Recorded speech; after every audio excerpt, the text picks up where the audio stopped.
The exchange of cultural programs can be an effective diplomatic tool to strengthen ties between countries. Korea, together with ASEAN member nations, have put that theory to good use by establishing a kind of rapport that's never been seen before. The fourth ASEAN Korea meeting on cultural collaboration projects, with Arirang TV as one of its sponsors, kicked off in Seoul on Tuesday. Moon Gon-young has more. Cultural officials from 10 ASEAN member nations came together in Seoul on Tuesday to discuss further collaboration in the areas of traditional culture, particularly regarding a joint folk orchestra established in 2009. Contrary to last year's meeting, which focused on the launching of the first ever Orchestra Without Borders, composed of 80 Asian traditional musical instruments from all 11 nations, this year's gathering concentrated on expanding the horizon for cultural projects, as well as promoting the ASEAN Korea Joint Orchestra. This year, we will focus on promoting the orchestra by arranging a world tour.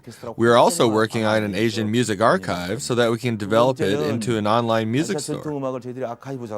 In efforts to establish an artistic network in Asia, the Korean government has numerous plans in the works, including the construction of an Asian culture complex in the city of Gwangju.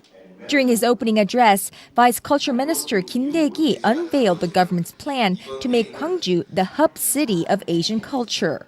Also on the minds of this year's conference goers are the upcoming high-profile events where the ASEAN Korea Joint Project and other ventures will be highlighted. And representatives from the participating countries gave briefings on major project plans to further promote the unique cultural exchange. One of the discussed issues was the second UNESCO World Conference on Arts Education set for May in Korea. The committee members for the UNESCO Forum said that the joint orchestra is slated to perform at the event, through which the sharing and expanding of culture within the Asian community will be showcased. The very presence of the orchestra is the front face of cooperation between ASEAN and Korea. As we begin to communicate the idea and the content of the orchestra, more and more people will take an interest in what we are doing here. The first day of exchanges, however, were only a prelude to a series of tasks that await the cultural forerunners. Cultural officials from 11 nations will continue their exchange of ideas in the southern city of Gwangju on Wednesday, where they will sign the agreed minutes on the fourth ASEAN Korea meeting on cultural collaboration projects. Moon Gon-young, Arirang News.